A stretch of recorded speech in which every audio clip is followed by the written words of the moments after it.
Brandy Lilly.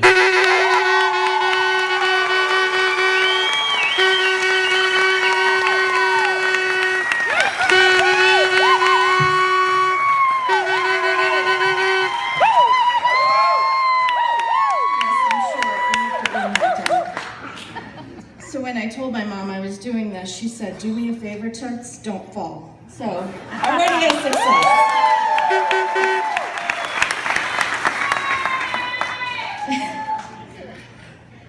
I can't believe this is the 15th Challenge Walk MS. It doesn't seem all that long ago that I signed myself up as crew for the inaugural walk. A lot has changed over the years in between for me, as I'm sure is true of everyone. I got married the weekend after Challenge in 2004. I had a beautiful baby boy who's now 11 and taller than me. The weekend before Challenge in 2005, I wasn't at that challenge. And I've had more than a couple professional title changes. Another thing, for obvious reasons, that I've really been in tune with over these years is how my mom's MS has progressed throughout the last 15 or so years. My mom was diagnosed with MS in 1995. I knew nothing about what it meant other than it explained the leg spasms she had been having for about a year or so prior to her diagnosis. So I did what anyone who wanted to learn more would do. I Googled MS. No, I didn't. It was 15 years ago.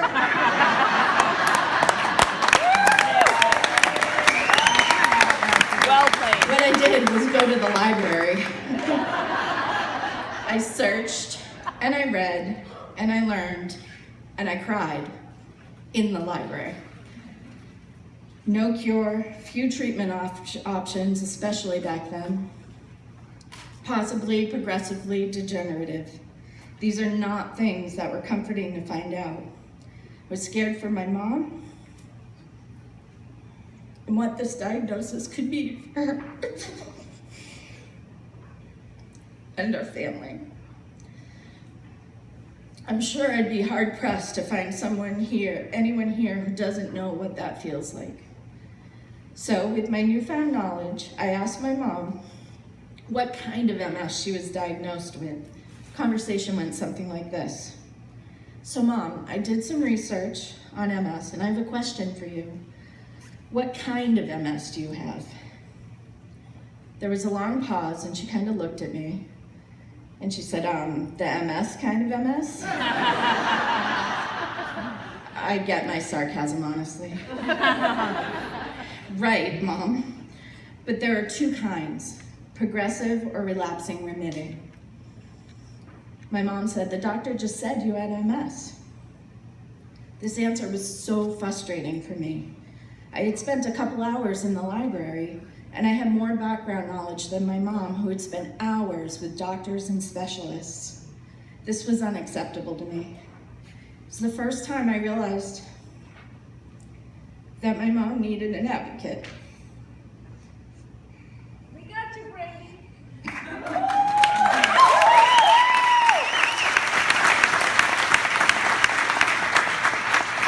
Who is willing to question the doctors, know which questions to ask, and get the answers we needed. After a few follow-ups that finally resulted in a new neurologist, the answer from my mom was primary progressive. I was relieved, but it was also terrifying to me. So our family began to adjust as best we could to our new normal that included my mom's MS. It was an adventure. It included an electric scooter that my dad had to turn the speed down after a few ventures outside in public. A late night phone call to tell me my mom had fallen and broken her hip, during which my dad found out my boyfriend had slept over. I was 32.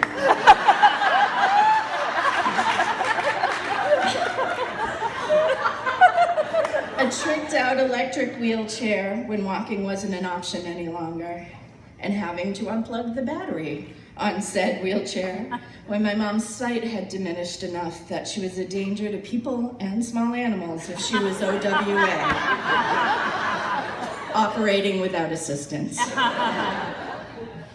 In the past couple of years, along with the complete loss of her sight, we began to notice some cognitive difficulties as well. It seems my mom's MS had found a new way to worry us. One day, she mistook a rock in the neighbor's backyard as their dog and insisted that we call and let them know that Sage was loose. On the surface, it seemed like a sight issue, but no amount of sighted person testimony could convince her that it wasn't Sage. My mom also began to question the layout of my parents' house that they've lived in for 43 years, accusing my dad of changing it overnight. No one felt this seismic shift from physical symptoms to cognitive symptoms more than my dad. He began hinting that things were changing and it was getting more difficult for him to be my mom's caregiver. Determined to meet this head on, I called my mom's caseworker at the day program she had been involved in for a few years. I explained that we had some concerns about my mom's cognitive symptoms. She was surprised, stating that they hadn't noticed any cognitive symptoms in the program and suggested that we had a family meeting with them, us, and my mom. We didn't tell my mom about that initial meeting beforehand. We were afraid she would refuse to attend. That first meeting was a tough one. My mom was defensive and downplaying her systems. My dad didn't want to speak up too much because, after all, he's the one that had to go home with her. And the folks with the program hadn't experienced the issues that my dad, my sister, and I had begun to see. Once again, my mom needed an advocate, and I knew it was my role to take. This was different from the previous support I provided. While I was still advocating for my mom, this time, she wasn't exactly a willing participant. Those of you with a parent or sibling with MS may know what I mean. You're suddenly in a position that you didn't expect to be in. One where you're acting on behalf of someone who isn't your child. I wasn't there to be my mom's friend and say what she wanted me to say. I was there to do what was best for her and my dad, whether she was happy about it or not. And let me tell you, she was not. She had been intentionally minimizing her symptoms at the program for a while, and I was blowing up her spot in a big way. There were a lot of tears in that first meeting. As you can tell, mostly mine and my mom's. I felt awful that my mom felt betrayed by us, but especially by me.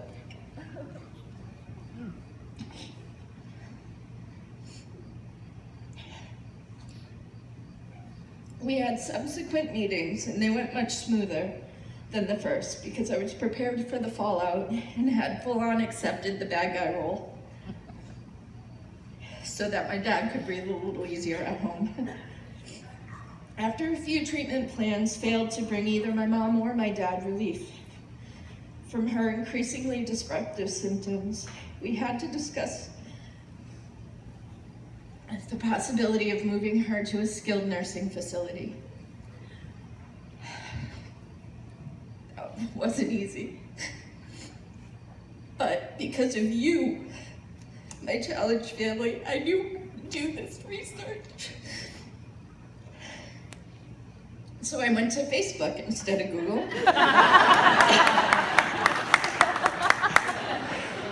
And I asked who had experience with a great skilled nursing facility in central Massachusetts.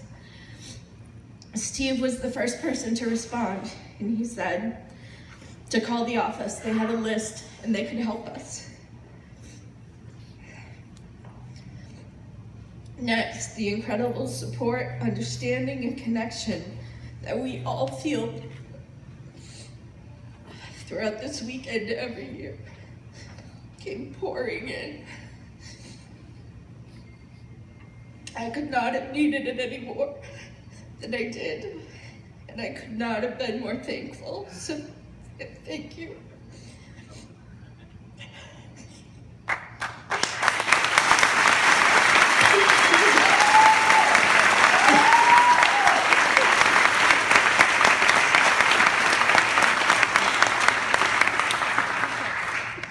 my mom has been in a great facility for about 6 months now. It's about 10 minutes from my parents' house, so my dad sees her nearly every day. They usually eat to get dinner together there. I try to visit a couple times a month. I have some classmates from high school who work there, so I get off the record updates once in a while, which is always helpful. Obviously, this is not where any of us wanted to be right now. And though I try to find the humor in things, sometimes it's just not funny.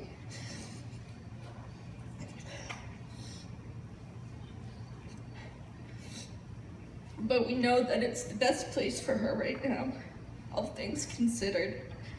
She even told me so herself.